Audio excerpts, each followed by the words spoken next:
$2 million. $2 million. We got paid $5,000 a piece to do that movie.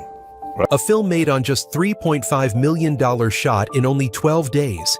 Yet it went on to gross over $300 million. Friday wasn't just a comedy. It shook Hollywood to its core and became a true symbol of street culture. But then something no one expected happened. The cast started walking away right at the height of its success. Chris Tucker vanished without explanation. John Witherspoon revealed he was paid only $5,000. Faizon Love refused to return. And the final sequel, Last Friday, was buried for more than 20 years, despite fans begging for it. You think Friday was just a comedy? Think again. Friday is a story of shocking secrets of betrayal behind the spotlight and of truths that rocked Hollywood. In the mid-90s, when gang violence and the drug epidemic dominated South Central Los Angeles, most films set in the neighborhood were drenched in blood guns and despair. Audiences were used to movies like Boys in the Hood or Menace II Society, where the streets looked like nothing short of hell on earth. Then came Friday 1995, an unexpected script from Ice Cube and DJ Pooh. Instead of gunfire, Friday told the story of an ordinary day. Two lazy young men sitting on a porch talking, joking, and stumbling into ridiculous situations with their neighbors. It was a whole new perspective. South Central wasn't just crime and violence, it was friendship, community, and humor rising above hardship.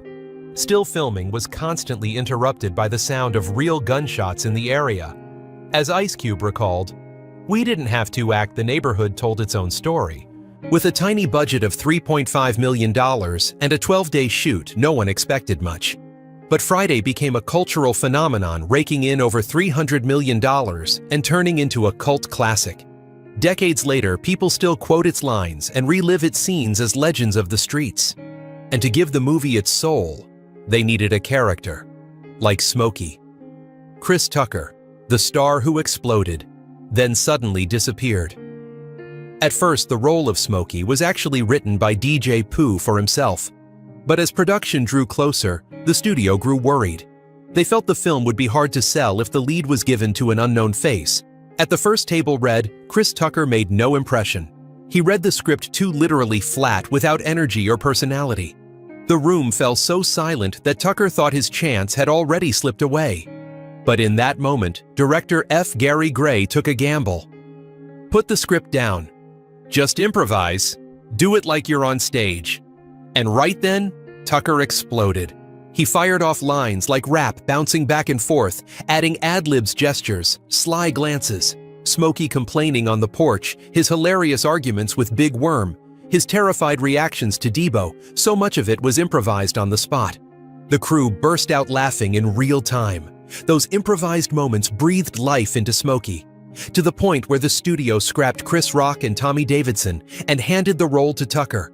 The chemistry between Tucker and Ice Cube was electric, one deadpan, the other explosive. Craig became the straight man, Smokey the live wire, and every scene crackled with energy. When Friday premiered, Smokey instantly became iconic. Audiences repeated his lines, mimicked his expressions. Overnight, Tucker shot to A-list status, paving the way directly to the Rush Hour franchise. But just as Hollywood opened its doors wide, Tucker walked away. When Next Friday 2000 went into development, Chris Tucker was nowhere to be found. And the reason, surprisingly, it came down to religion. After his rise to fame, Tucker chose a more spiritual path.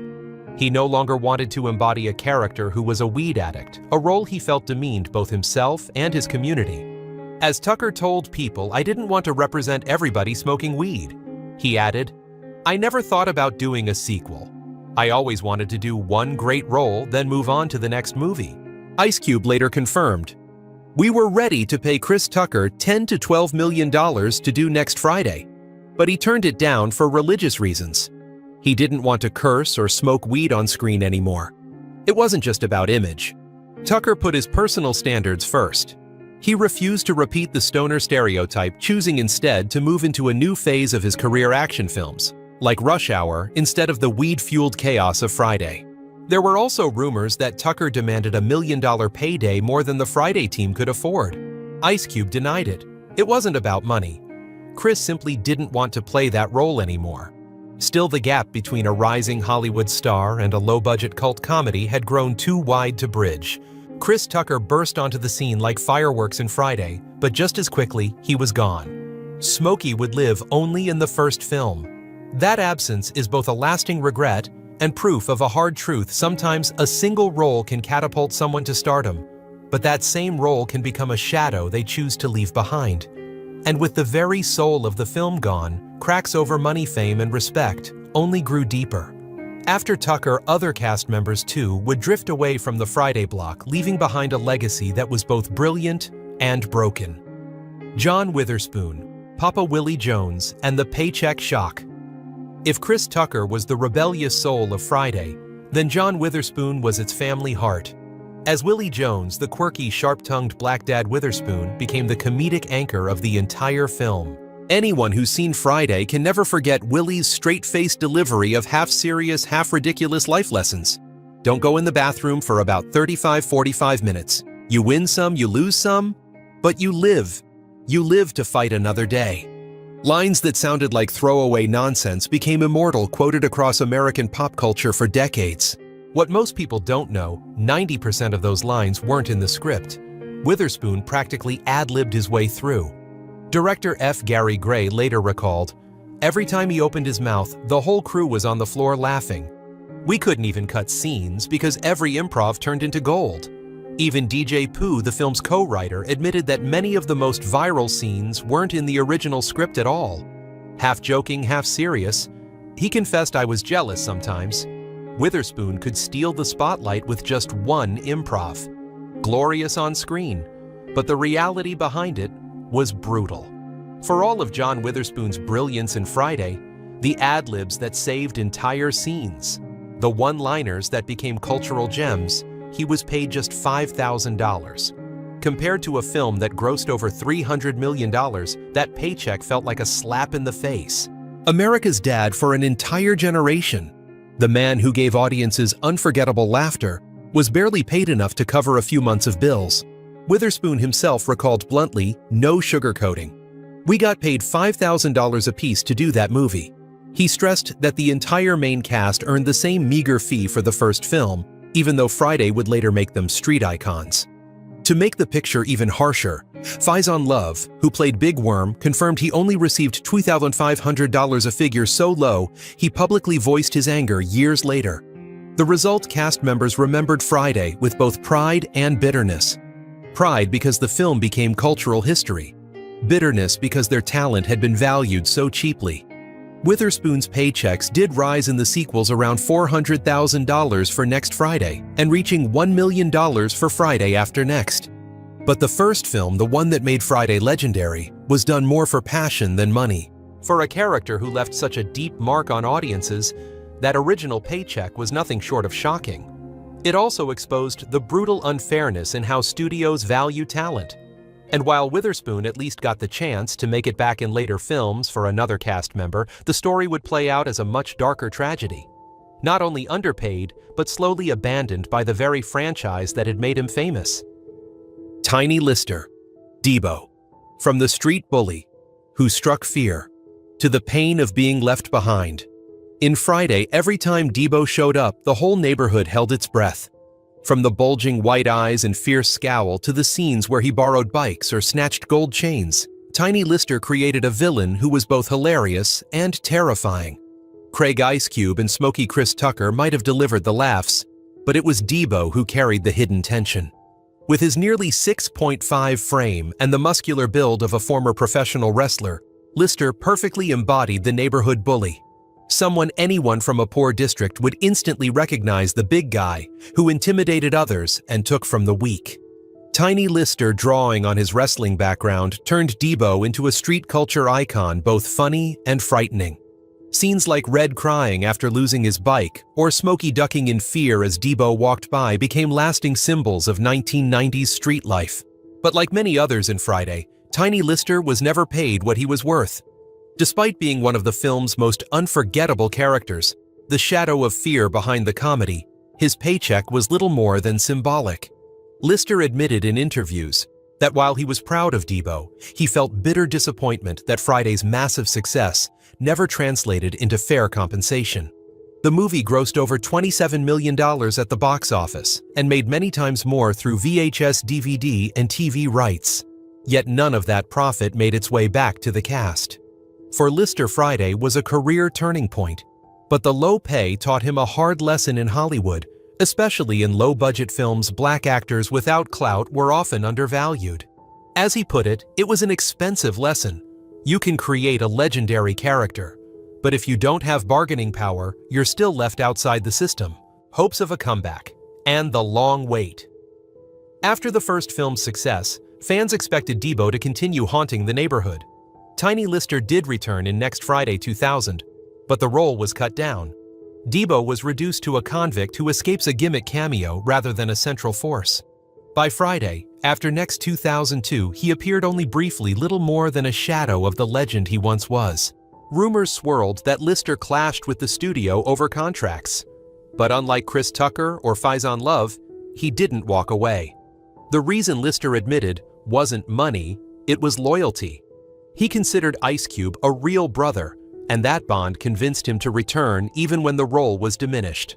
Still, Lister often expressed sadness that Debo, loved and feared by audiences alike, wasn't developed to his full potential. In interviews, he spoke of Last Friday as the final chance to restore Debo's legend. "I'm just waiting for the day to bring Debo back, to strike fear into the block one more time," he said. But the project dragged on for over 20 years, snarled in script disputes and money fights, leaving Debo trapped on paper. In the end, he could no longer wait for the final film. In December 2020, Tiny Lister suddenly passed away at age 62. The news stunned Friday fans everywhere. Debo the Giant, whose shadow silenced an entire neighborhood, was gone forever. And with him, the dream of a true Last Friday reunion died as well. Lister's death left behind a bitter irony on screen. He was king of the block, the man everyone feared. But off-screen, he was just another actor. The system discarded, never paid what he deserved for the iconic character he created. And yet his tragedy was not the only one. Another cast member would suffer a fate just as heartbreaking. Faizon Love, Big Worm, the funny kingpin who was paid next to nothing. In Friday, if Debo spread fear with his fists, Big Worm spread tension with just a few phone calls. Sitting in a purple ice cream truck, rocking tight curls like a clown wig, munching snacks while giving out orders, Big Worm was one of the strangest drug kingpins ever put on screen. Funny, yet dangerous. With only a handful of scenes, the character became the perfect seasoning that spiced up the film, making audiences laugh while keeping them on edge. Faizon Love took on the role of Big Worm in his early 20s, practically unknown in Hollywood. He turned the character into a living meme before the word meme even existed. The lines, the hairstyle, the furious glare when Smokey refused to pay up, all of it left a mark. But unlike the power he wielded on screen in real life, Faizon had no power at all when it came to his contract. When Friday became a hit, fans assumed the cast must have struck it rich. The reality was brutal. Faizon Love later revealed he was paid only $2,500 for the role of Big Worm, not even enough to cover a month's rent in Los Angeles. He put it bluntly in an interview, "I got paid $2,500 to do Friday. The movie turned into a cultural phenomenon, and me, I still had bills to pay." The injustice laid bare. Before the public love's revelation poured gasoline on the fire of the cheap Friday salaries controversy. When John Witherspoon admitted, "We got paid $5.00 apiece to do that movie," and Love confirmed he got half that amount, the public began to see the truth. The extraordinary success of Friday was never shared equally. Love didn't hold back. He even called out Ice Cube, saying Cube, as both the star and co-writer, should have fought harder for the cast to be paid fairly. On social media, he wrote openly, "Friday made hundreds of millions, but we, the ones who made it, only got paid pennies.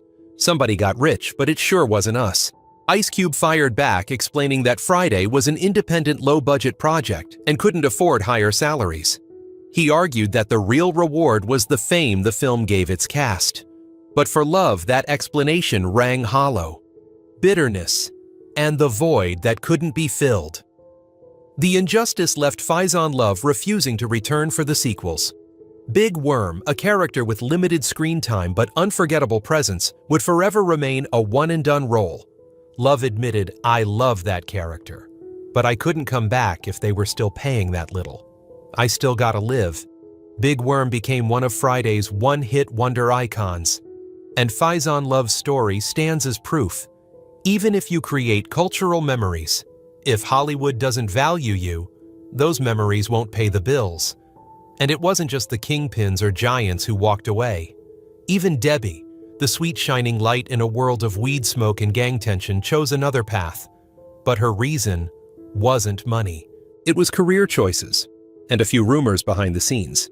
Nia Long, Debbie, and the career. Turn in the chaotic street life of Friday. Debbie was the rare bright spot, the beautiful, strong neighbor who stood out as a source of sweetness and strength. Played by Nia Long. Debbie wasn't just Craig's dream crush. She was an independent feminine force in a cast dominated by men. Her moments standing up for her friend, or fearlessly confronting Felicia, made Debbie the embodiment of a neighborhood girl who was both tender and tough. Friday was a launchpad, but Nia Long quickly chose a different path. After 1995, her career exploded with bigger, more diverse roles. The Best Man, 1999, a landmark black romance film series. Big Mama's House, 2000, alongside Martin Lawrence, and dozens of films and TV shows that followed. Debbie was just a milestone, not a destiny that held her back. In interviews, Nia Long made it clear she wanted to challenge herself with deeper projects. She didn't want to be typecast as the dream girl next door forever. There was, however, one intriguing detail. The on-screen chemistry between Nia Long and Ice Cube was so natural, so real, that rumors spread they were secretly dating behind the scenes. While never confirmed, the speculation made Nia Long hesitant to stay tied to the Friday brand. In the 1990s, Hollywood landscape, where black actresses were scrutinized more for their personal lives than their craft, choosing her own path was both a safe and smart decision. And Nia Long proved she didn't need Friday to shine. She became a star in her own right, with a steady career spanning over 2 decades. After the pay scandals and career pivots of her castmates, it was Tiny Zeus Lister Jr.'s turn to reveal another dark side of the story, a loyalty that kept him in the franchise, but also left him with bitter disappointment. And if Nia Long could still be remembered fondly, one smaller character became something else, entirely haunted forever. Not by money, but by a single throwaway line that turned into a lifelong curse. Angela Means, Felicia, and By Felicia became a curse. In a movie filled with chaotic characters like Friday, it is hard to believe that Felicia, the sloppy neighbor who appeared for only a few minutes, left one of the deepest impressions. The scene where Felicia dragged herself over to ask Craig and Smokey for some weed, only to be brushed off by Ice Cube with the line, "By Felicia," seemed like just a passing joke. But unexpectedly, those 2 words became a global meme, lasting longer than some of the main characters. By Felicia became a cultural phenomenon. The phrase was used everywhere in America as a way to dismiss someone from daily life, to television shows, and even blockbuster films like Straight Outta Compton. In the eyes of the public, Felicia was no longer just a side character in Friday. She became a pop culture symbol, all because of a single line. But in real life, it was a curse. Angela Means, the actress who played Felicia, admitted that the name Felicia clung to her for many years to the point of causing real harm. Instead of being recognized as an actress, she was teased and branded as Dirty Felicia, exactly like the poor, shabby character on screen. Even worse, Angela recalled an unforgettable memory. Once a group of strangers suddenly burst into my house just to yell, "Bye, Felicia," and then ran off. I was frozen. It was no longer a joke. It was a nightmare. A line that was meant for entertainment had become a shadow haunting her private life. After Friday, Angela Means could hardly escape the Felicia label. Casting directors looked at her and only saw that sloppy image. Instead of a launchpad, the role became a chain that restricted her career. Many years later, Angela chose to step away from Hollywood, open a vegan restaurant, and find peace, far from fame. By Felicia will continue to echo in American culture as proof of the power of Friday. But for Angela Means, it was not only glory, It was also a curse that made her remembered and hurt at the same time. A brief character created an unforgettable mark, but also forced the actress to pay with her own peace of mind. If even a side character had to pay such a heavy price, then those on the front lines could not escape the vortex of power. Because behind the stage of Friday, there were not only cheap salaries or viral lines, but also a tense battle between Ice Cube and the studio, a battle that buried forever the film the world had been waiting for Last Friday. The internal war with the studio and the tragedy of Last Friday. Few people know that from the very first film, Friday was already a battle of wills between Ice Cube and the studio. New Line Cinema, which saw Friday only as a low-budget experiment, always tried to smooth out the film to make it easier to sell to a mainstream audience. They suggested cutting weed scenes, reducing profanity, and especially wanted to rate the film PG-13 instead of R. But Ice Cube did not back down. He declared firmly in a closed meeting with the executives, "If it's PG-13, it'll just be Home Alone in the Hood. If Friday isn't real, then it isn't Friday." That statement was like a slap in the face to the studio's strategy. Cube understood clearly. Friday could not be just a light comedy. It had to reflect the grit and toughness of South Central, the very soul of the script. This determination kept Friday authentic, but it also made the relationship between him and the studio tense and suspicious. Last Friday, the script buried. After the success of 3 films, Ice Cube poured his heart into the 4th Last Friday. The script was finished early, full of fan service details, even bringing Smokey back, the biggest dream of the fans. But instead of giving the green light, Warner Brothers, after buying New Line, put the script in a drawer. They delayed it using the excuse of lacking commercial appeal, leaving Last Friday stuck in limbo for over 20 years. Meanwhile, fans kept shouting on social media, creating petitions demanding production. Phrases like "Shut, make Last Friday" or "Shut, bring back Smokey" spread across Twitter, turning Last Friday into a ghost that haunted Cube and the cast. The tragedy grew heavier when original cast members John Witherspoon, Willie Tiny Lister, Debo, and A.J. Johnson Easel passed away one after another. Each time an actor died, the chance of a reunion grew smaller. Fans grew desperate, even creating the hashtag #ZaireFreeFriday to call on Warner Brothers to return the script to Ice Cube. A faint hope in 2023. It was not until 2023, when Warner Brothers changed its leadership, that a new glimmer of hope appeared. Ice Cube confirmed there had been more positive signals saying the door is not completely closed. But after nearly 3 decades, the question still lingers. Will Last Friday be revived before it is too late? But there is still another interesting secret about the movie Friday, that you probably never knew Friday was almost shot in black and white. Few people know that Friday once faced a decision that could have completely changed the face of film history. Ice Cube and DJ Pooh actually considered shooting the movie in black and white. Why black and white? In the early 1990s, American indie films often used black and white as a way to save on production costs. Filming in color was more expensive in terms of equipment, lighting, and post-production, and would push the budget higher, while Friday only had $3.5 million. To save as much as possible, Ice Cube and Pooh put forward the option of shooting minimalist style, like Kevin Smith's Clerks 1994, an indie film that was hugely successful, despite being shot entirely in black and white inside a convenience store. If that plan had been approved, Friday might have turned into a quirky indie comedy, cheap but full of personality, aimed at only a small audience, a decision that changed everything. In the end, the idea was scrapped at the last minute. The reason Ice Cube believed that the colors of South Central were the soul of the story. The shiny lowriders, the graffiti walls. Smokey's bright floral shirts, if reduced to black and white, all of it would lose its life. The choice to film in color made Friday a vivid portrait of neighborhood life, gritty, raw, yet full of humor. Smokey in his patterned shirt. Ice Cube's stern face outside the pastel-colored house, Debo, towering over his red bike, all became ingrained in pop culture memory thanks to those authentic colors. What if it had been black and white, critics later joked? If Friday had been shot in black and white, it would have just been Clerks in South Central, and Smokey would never have become a cultural icon. It is hard to imagine lines like "Bye Felicia," or the scene where Debo seizes the bike carrying the same effect in flat monochrome. Ice Cube, the boss behind Friday. Both beloved and controversial. Looking back over nearly 3 decades, Friday is not just a movie, it is a cultural empire. And at the center of that empire is always Ice Cube. He conceived the script, fought to protect its rawness against studio pressure, kept the cast together, and carried the flame after Chris Tucker walked away. Without Cube, Friday might have remained just a small indie project instead of a cult classic that lives on in American culture.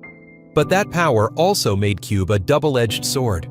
On one side, fans praised him as the boss who turned a $3.5 million film into a billion-dollar phenomenon, the man who fought for 20 years to push Last Friday forward. On the other, he was also the focus of criticism over the cheap pay. Many actors blamed Cube when they felt they had not been paid fairly. In the end, Ice Cube became both admired and controversial. To fans, he was the fighter who refused to bow to Hollywood. To some colleagues, he was the man in power who did not share the benefits. Perhaps this contradiction is what makes Ice Cube unique. A boss who built a legend but is also tied to its cracks. That is why Friday, even unfinished, has never faded away. It carries both love and disputes that never end.